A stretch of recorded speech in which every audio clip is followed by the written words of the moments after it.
जैसे ही यू जाओ ने कॉफ़ी का एक सिप लिया, तभी जाओकी ने कैजुअली बॉम्ब ड्रॉप करते हुए बोला, वैसे जिया टाओ ने बोला कि उसके भाई ने बनाई है ये कॉफ़ी, पर उसने मना किया था बताने से। यू जाओ ऑलमोस्ट चोक, ऑलमोस्ट कॉफ़ी स्प्रे ही हो गई थी। जाओकी पैनिक में बोला, हाँ, मुझे समझ नहीं आया कि क्या सीन है। वो ऑकवर्डली बोला, पर मुझे लगा कि आपसे छुपाना सही नहीं होगा। यूजाओ ने नैपकिन से लिप्स वाइप किए, थोड़ा कंपोज टोन में बोला, तुमने सही किया। कुछ देर बाद जिया टाओ ऑफिस में आया रिपोर्ट देने। यूजाओ ने सीधा टॉपिक उठाते हुए उससे पूछ ही लिया, अरे तुमने बताया क्यों नहीं था कि कॉफ़ी तुम्हारे भाई ने बनाई थी? जिया टाओ एक सेकंड के लिए अटका, फिर सोचने लगा कि हाँ, एक्सपेक्टेड था, जाओकी ने सीक्रेट नहीं रखा। फिर उसने कैजुअली एक्सप्लेन किया कि ये फैंसी कॉफ़ी है ना, फ्रेश बनानी पड़ती है।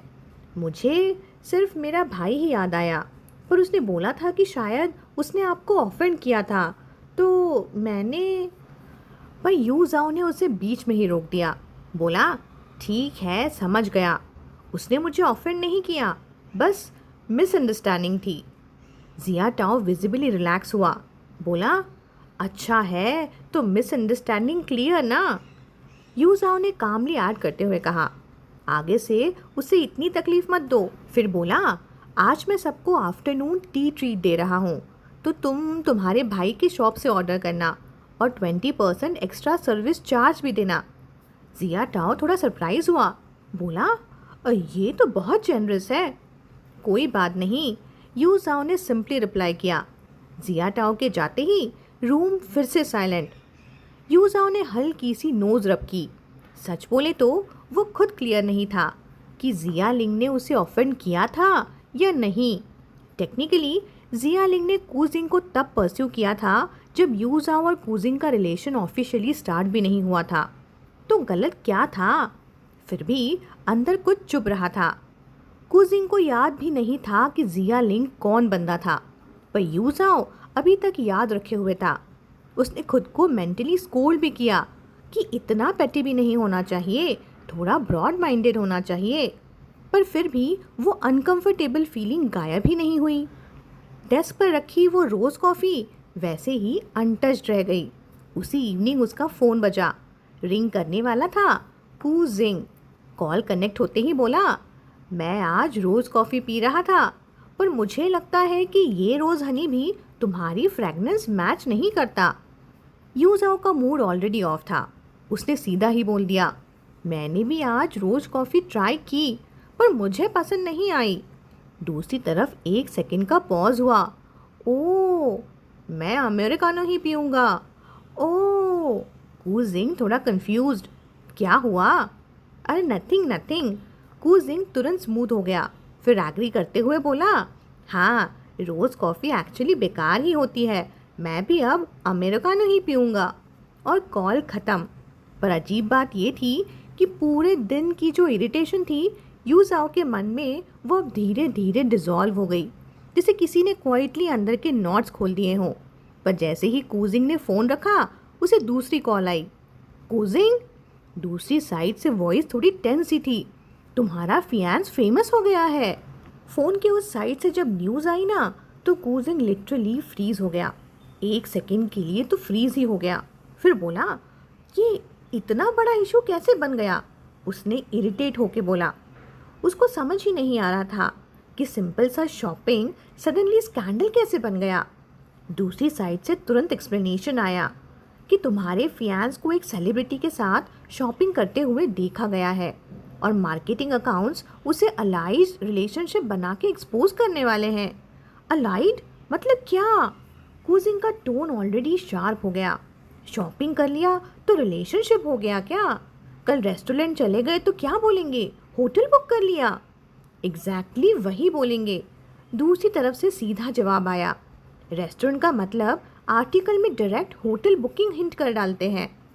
एक सेकंड का साइलेंस, फिर दूसरी साइड से एक्साइटेड वॉइस आई, हे, कंफर्म हो गया, तुम्हारे फियांस ने एक वेल्दी आदमी के साथ डिनर भी किया है और आर्टिकल्स बन रहे हैं पॉसिबल रिलेशनशिप एंगल पे। बूम। कूजिंग का पेशेंस यहीं ख़त्म। कौन वेल्दी आदमी? वॉइस ठंडी पर अंदर से फुल वॉल्केनो। जवाब मिला, गाओ बुहाओ। और ये नाम सुनते ही कूजिंग के अंदर का प्रेशर कुकर सीटी मार गया। उन्होंने ये भी मेंशन किया है सर कि गाओ बुहाओ ने रिसेंटली यू ग्रुप के साथ कॉन्ट्रैक्ट साइन किया, वो भी मार्केट से ज़्यादा प्राइस पर। लोग सजेस्ट कर रहे हैं कि बस। कूजिंग का टोन अब ठंडा था पर अंदर वॉल्केनो भभक रहा था। दूसरी तरफ वाला तुरंत कूजिंग की टोन समझकर डैमेज कंट्रोल करते हुए बोला, मिस्टर जू, मैं पर्सनली आपके फियांस पर ट्रस्ट करता हूँ। पर कूजिंग ऑलरेडी बॉइलिंग पॉइंट पर था। फिर भी अपने एंगर को उसने सप्रेस किया और सीईओ मोड ऑन, काम वाइज और कंट्रोल टोन। उसने धीरे से बोला, थैंक्स फॉर इन्फॉर्मिंग। तुमने बताया, मतलब तुम्हारे पास सोल्यूशन भी होगा ना? Of course sir. प्राइस बोलो, सीधा, no drama, no negotiation tone, बस डील। दूसरा बंदा इम्प्रेस हो गया, बोला, वाह मिस्टर जू, आप तो सीधा पॉइंट पर आते हो। कूजिंग ने एक और लाइन ऐड की और वो एक्चुअली डेंजरस थी कि वो भी बोला कि ये भी पता करो कि ये न्यूज़ के पीछे है कौन। गेम ऑफिशियली शुरू हो चुका था और थोड़ी देर में पैसे गए, कनेक्शंस यूज़ हुए और न्यूज़ को साइलेंट मोड पे डाल दिया गया। आर्टिकल्स डिलीट, सर्कुलेशन रोक दिया गया, सोर्सेस प्रेशर में। पब्लिक तक पहुंचने से पहले ही स्टोरी दबा दी गई। दूसरी साइड डुआन केई वेट कर रहा था कि अभी न्यूज़ ब्लास्ट होगी, कि अभी स्कैंडल निकलेगा, पर कुछ हुआ ही नहीं। उसका फेस थोड़ा टाइट हो गया, लाइक ये क्या, इशू कहाँ गया? उसने तुरंत कॉल लगाया अपने मीडिया कांटेक्ट को कि भाई तुमने बोला था ना कि न्यूज़ रेडी है। उधर दूसरे साइड से ठंडी साय लेकर वो बंदा बोला, था पर अब नहीं, कोई दूसरी साइड से भी सप्रेस कर रहा है। डुआन के हल्की सी स्माइल के साथ थोड़ा सरकास्टिक होते हुए बोला, अच्छा तो तुम उतने कैपेबल नहीं हो, शायद किसी और को ट्राई करना पड़ेगा। मीडिया वाला भी सीधा बंदा नहीं था, बोला, कर लो या बेटर तुम खुद कोई कॉम्पिटेंट बंदा उठा लो। ये सुनकर डुआन के का पेशेंस हल्का सा हिल गया पर कंट्रोल रखा। उसने टोन सॉफ्ट कर दिया, बोला, पैसे का इशू है क्या? पार्टली। मीडिया कांटेक्ट बोला, दूसरी साइड से डबल ऑफर आ चुका है, मैंने अभी तक डिसाइड नहीं किया, बस आपको रिस्पेक्ट दे रहा हूँ। डुआन कई का एक्सप्रेशन थोड़ा डार्क, बोला, कौन है दूसरी साइड? उस बंदे ने बताया, इंडस्ट्री का ही कोई बंदा है, पर उसको किसने हायर किया पता नहीं। और कॉल कट। सच सामने आने में ज़्यादा टाइम नहीं लगा। इंडस्ट्री वाला बंदा निकला कूजिंग का दोस्त और भाई ने सीधा काम पे लग के पूरा चेन ट्रेस कर लिया, कौन मीडिया, किसने डील की, किसने पैसे दिए, सब। मीडिया वाला बंदा पहले तो लॉयल निकला, डबल पैसे ऑफर हुए, फिर भी चुप कि भाई मैं कुछ नहीं बताऊंगा। पर जब 5x पैसे टेबल पर आया तो लॉयल्टी गई भाड़ में। उसने सब बता दिया कि डुआन के ने पैसे दिए हैं और बस नाम सामने आते ही पिक्चर क्लियर थी। उधर यू जाओ को भी अभी तक कुछ भी पता ही नहीं था। वो बस अपने रूम में सोने जाने ही वाला था कि तभी उसका फ़ोन रिंग हुआ। युवा हाओ उसे कॉल कर रहा था। यू जाओ, तू क्या कर रहा है? अब मैं, वो कंफ्यूज, बोला, बस सोने जा रहा हूँ। सोना है तुझे? अरे तू तो अटैक हो रहा है ना। अटैक? वर्ड सुनते ही यू जाओ का दिमाग ब्लैंक। कैसा अटैक? युवा हाउ रैपिड फायर मोड में सब बताने लगा कि अरे किसी ने तेरी और एक क्लाइंट के साथ शॉपिंग और डिनर की फ़ोटोज़ ले लिए हैं और अब बोल रहे हैं कि तू लोगों के 2 लोगों के साथ रिलेशनशिप में है। सुनकर यू जाओ की झोंक तो मतलब इंस्टेंटली गायब। वो सीधा उठ के बैठ गया और मुंह से निकला, व्हाट? युवा हाउ बोला, पोस्ट तो ऑलरेडी सर्कुलेट होने वाले थे पर किसी ने पैसे दे के डिलीट करवा दिए। मुझे लगा कि तूने ही किया होगा। मैंने नहीं। तो फिर कौन? युवा हाउ भी कंफ्यूज्ड हो गया। युजाओ का हार्ट बीट सडनली फास्ट। उसने धीरे से पूछा, और कौन हो सकता है? और क्लिक, माइंड कनेक्ट हुआ कूज जिंग पर और उसके साथ ही अंदर आया एक नया फियर कि क्या कूजिंग ने ये सब देख लिया होगा? उसकी वॉइस हल्की सी हिल गई। क्या वो वो क्या सोच लेगा मेरे बारे में? युवा हाउ ने तुरंत काउंटर करते हुए पूछा, मतलब तू कह रहा है कि वो तुझ पे डाउट करेगा? इम्पॉसिबल।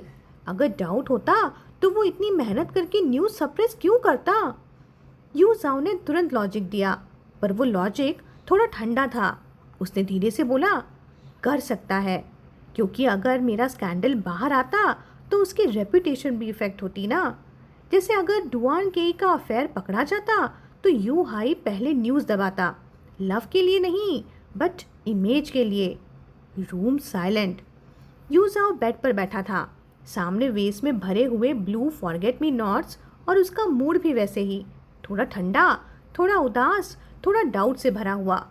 इधर कू जिंग भी चिल नहीं था। वो यूएस में इमरजेंसी बिजनेस हैंडल कर रहा था, माइंड ऑलरेडी बिजी, ऊपर से ये मैस। उसने पैसे दे के सिचुएशन कंट्रोल तो कर दिया, पर इमोशंस को पॉज पे रखना पड़ा, क्योंकि उसे रूटीन फॉलो करते हुए मॉर्निंग मीटिंग्स करनी थी। तो फ़ोन साइलेंट पे था और उसका सीईओ मोड मास्क ऑन था। जब मीटिंग ख़त्म हुई तो उसने फ़ोन उठाया, स्क्रीन देखी, 5 missed calls, contact name my rose. एक सेकंड के लिए जैसे टाइम ही रुक गया। यू जाओ, जो यूजुअली इतना कंपोज्ड होता था, वो 5 बार कॉल करे, मतलब वो सच में पैनिक में होगा। उधर यू जाओ ने जब कॉल्स किए थे तब वो भी बिल्कुल काम नहीं था। उसका दिमाग एक ही चीज़ रिपीट कर रहा था, एक्सप्लेन करना है, क्लियर करना है, उसको बताना है। पर असली सवाल कुछ और था कि क्या वो मुझ पे ट्रस्ट करेगा? क्या वो गुस्सा है? क्या वो मुझे गलत समझ रहा है? 5 बार कॉल करने के बाद जब कूजिंग ने पिक नहीं किया कॉल, तो यू जाओ का दिल धीरे धीरे टाइट सा होने लगा, जैसे कोई इनविजिबल हाथ उसके चेस्ट को दबा रहा हो। लाइक क्यों नहीं उठाया? हर अनआंसर्ड कॉल के साथ उसका डाउट भी ग्रो हो रहा था। क्या वो इग्नोर कर रहा है?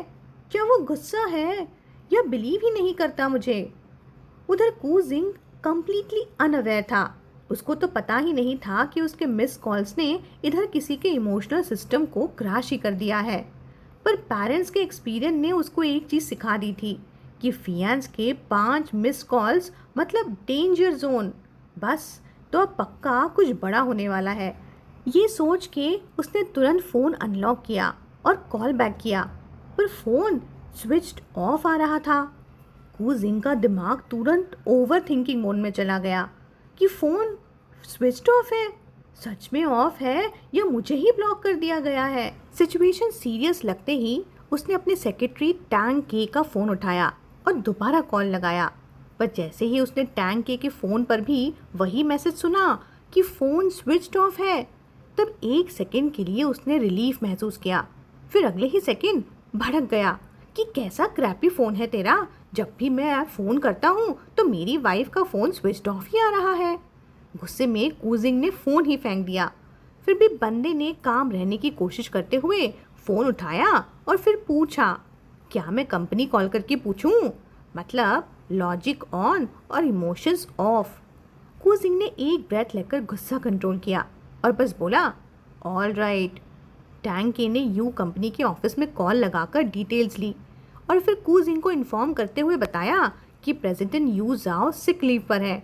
और बस ये एक लाइन सुनते ही कूजिंग का फेस एकदम स्टिफ हो गया, eyes widen, heart beat fast. Sick leave? अरे तुमने पूछा कि क्या हुआ, सीरियस है क्या? उसकी आवाज़ में अब पैनिक क्लियर था, गुस्सा डिजॉल्व होके अब कंसर्न बन चुका था। टैंग के थोड़ा सा हेल्पलेस होके उसने बताया कि उधर वाले पर्सन को भी कुछ क्लियर नहीं है, मतलब इन्फॉर्मेशन ज़ीरो और टेंशन डबल। देखते ही देखते लंच ब्रेक का टाइम भी हो गया, पर कूजिंग की टेंशन में कोई सुधार नहीं हुआ था। वो बस पूरे ऑफिस के गोल गोल चक्कर ही लगा रहा था और टैंग के अपनी चेयर पे बैठा हुआ कैजुअली फ़ोन स्क्रॉल कर रहा था। एक्चुअली उसकी फ़ोन स्क्रीन पर एक क्यूट सा मेमे वीडियो चल रहा था। 2 छोटे ग्रीन कैरेक्टर्स डांस कर रहे थे और बैकग्राउंड में म्यूज़िक नोट भी बज रहा था। मेमे का टॉपिक था बॉस मीटिंग में है। टैंग के हल्की सी स्माइल के साथ स्क्रीन देख रहा था।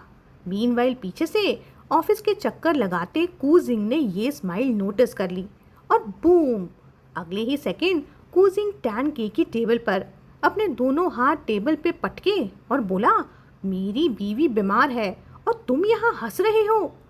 टैंग के का फेस सीरियस, आईब्रो टाइट हो गई। बोला, नहीं बॉस, मतलब अब उसकी भी पेशेंस खत्म ही होने वाली थी समझो। और फिर फुल क्लैश, दोनों एक दूसरे के आमने सामने, फेसेस इतने क्लोज जैसे कि स्पार्क निकल रहे हों। कुजिंग ने बोला, आर यू सिक? टैंग के भी पीछे नहीं रहा, बोला, मैं अब यहाँ काम नहीं कर सकता, आई क्विट। अच्छा तो जाओ, जो चाहे करो। मतलब ऑफिस के बीच में दोनों का मिनी वॉर चालू हो गया था। घड़ी की सुइयों ने दिखाया कि भाइयों, लंच टाइम अब खत्म हुआ, अपना नाटक खत्म करो और काम पे लगो। अब दोनों अपनी सीट्स पे, लैपटॉप्स ओपन, और फिर सब नॉर्मल दिखने लगा।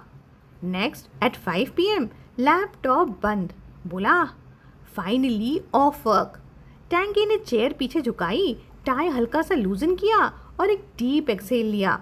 पर दूसरी तरफ शान कूजिंग गॉन, डार्क ऑरा फिर ऑन, फोन हाथ में टाइटली पकड़ा हुआ और बैकग्राउंड में बार बार वही रोबोटिक वॉइस इको हो रहा था, the number you just dialled, the number you just dialled. पूरे रूम में उसका ग्लूमी ऑरा स्प्रेड हो रहा था। मतलब बंदा मेंटली टॉर्चर हो रहा था और हर कॉल फेल, पेशेंस जीरो होता जा रहा था। टैंकी अपना फोरहेड रब करता हुआ थोड़ा स्ट्रेस्ड सोच रहा था, अच्छा है कि बॉस वर्किंग आवर्स में बाहर ही कोलैप्स होता है।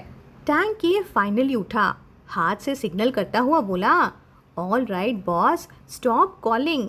फिर कामली उसने कूजिंग को एक्सप्लेन करते हुए बोला, अगर आप इतनी ज़्यादा कॉल करोगे ना तो सिस्टम नंबर को सस्पिशियस मार्क करके ब्लैक लिस्ट कर देता है। पर कूजिंग की शक्ल से सारा सुकून अब उड़ चुका था। बोला, यू, अरे तुम्हें कुछ समझता ही नहीं यार। और फिर बिना वेट किए फिर से कॉल। सडनली उसकी आंख थोड़ी वाइडन हो जाती है, कॉल कनेक्ट होने वाला फील। नंबर लग गया क्या? उसकी आवाज़ हल्की सी स्लो, डिसबिलीफ और होप मिक्स। और फाइनली इस बार रिंग रिंग की आवाज़ सुनाई दी, एक सिंपल सी बीप, और उस मोमेंट में वो उसके लिए म्यूज़िक जैसी थी। कूजिंग लिटरली ध्यान से सुन रहा था वो रिंगटोन कि तभी वो साउंड पास आ गया। उसने स्लोली साइड की तरफ देखा और कॉर्नर से यू जाओ वॉक करते आ रहा था। फ्रीज, कूजिंग का ब्रेन एक सेकंड के लिए हैंग। ये यहाँ? उधर यू जाओ भी रुक गया। उसने देखा कि कूजिंग सामने खड़ा है और उसका दिमाग इंस्टेंटली कंक्लूजन पे जंप कि मैंने स्कैंडल क्रिएट किया और इसने सब कवर भी किया। डेफिनेटली ये गुस्सा होगा। उधर कूजिंग का इंटरनल मोनोलॉग भी चालू था कि मैंने उसके 5 कॉल्स मिस्ड किए और ये सीधा यूएस आ गया, मतलब पक्का गुस्सा है। दोनों के दिमाग में एक ही थॉट कि फियांस गुस्सा है, और रिजल्ट दोनों सामने खड़े, बिल्कुल पास, पर डेड साइलेंस। ना यूजाओ बोल पा रहा था ना कूजिंग। हवा भी जैसे रुक गई हो, सिर्फ हार्ट बीट सुनाई दे रही थी। दोनों एक दूसरे को देखते रहे, पर किसी में इतनी हिम्मत नहीं थी कि पहला वर्ड बोले। यूजाओ आज थोड़ा अलग लग रहा था, बीच निटेड स्वेटर और नेक पे light green scarf tightly wrapped, आधा फेस स्कार्फ में छुपा हुआ, और ओवरऑल लुक थोड़ा पेल, थोड़ा टायर्ड। कूजिंग ने देखा और बिना सोचे उसका चीक टच कर दिया और पूछा, तुम इतने पेल क्यों लग रहे हो, बीमार हो क्या? यूजाओ ने हल्का सा हेडशेक किया, बोला, नहीं तो बस अभी प्लेन से उतर के आया हूँ ना, तो थोड़ा टायर्ड हूँ। कूजिंग का एक्सप्रेशन इंस्टेंटली सॉफ्ट हो गया। उसने पूछा, कुछ खाने का मन है? यूजाओ ने फिर हेडशेक किया, बोला, नहीं, क्या तुमने अब तक नहीं खाया? कूजिंग ने ऑकवर्डली अपना फोरहेड रब करते हुए कहा, हाँ मतलब थोड़ा बहुत खा लिया था। साइड में खड़े टैंक के ने सीधा एक्सपोज कर दिया, बोला, थोड़ा बहुत खा लिया था? कब?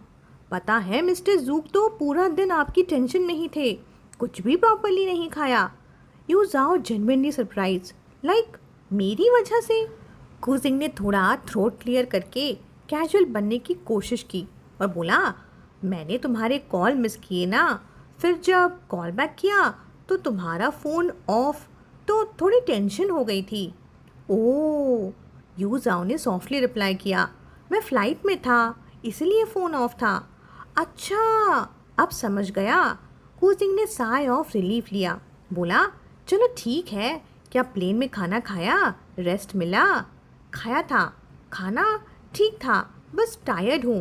देन चलो रूम चलते हैं, रेस्ट करते हैं। और पीछे टैन के अकेला खड़ा रह गया, सोचता हुआ, बॉस कल ऑफिस भी आना है। और फिर ये दोनों रेस्ट करने गए, पर क्या एक्चुअल में हुआ ऐसा? रेस्ट कम और कुछ ज़्यादा टायर्ड हो गए। रूम के अंदर हवा हैवी, ब्रेथ फास्ट, और कुछ देर बाद सिर्फ थकान, हीट और साइलेंस। फाइनली दोनों एक साथ बेड पर गिर गए। इतने एग्जॉस्टेड थे कि फियाज गुस्सा है या नहीं, अब ये टॉपिक भी बैकग्राउंड में चला गया। सीधा स्लीप मोड ऑन। दो लोग दो थके हुए पिग्स की तरह सो गए। नेक्स्ट मॉर्निंग डोर बेल बजी। रूम सर्विस की बेल ने दोनों को जगा दिया, नहीं तो आज हाफ डे तक दोनों सोते पक्का। कुजिंग आधी नींद में उठा, स्लीपर्स पहने लिविंग रूम गया और बोला, ले आओ अंदर। रूम सर्विस ने ब्रेकफास्ट सेट किया। तभी कुजिंग को याद आया कि अरे आज तो यू जाओ भी है और टेबल पे सिर्फ एक ही ब्रेकफास्ट। एक और ले आओ, उसने तुरंत बोला। थोड़ी देर बाद यू जाओ बेडरूम से बाहर आया, आईज हाफ ओपन, थोड़ा सा स्लीपी, थोड़ा लॉस्ट, लूज रो पहने हुए, शोल्डर्स एक्सपोज्ड, और विंडो से आती मॉर्निंग लाइट डायरेक्टली उसके कॉलर बोन पे गिर रही थी। कूजिंग लिटरली फ्रीज। ये इतना ब्राइट कैसे लग रहा है? उसने पहली बार यूजाओ को ऐसे मॉर्निंग में देखा था। रात के पैशन मोमेंट्स अलग होते हैं, पर ये स्लो, सॉफ्ट और पीसफुल मॉर्निंग मोमेंट था। उसके अंदर एक वार्म फीलिंग आ गई। चेयर पुल करके बोला, ब्रेकफास्ट रेडी है।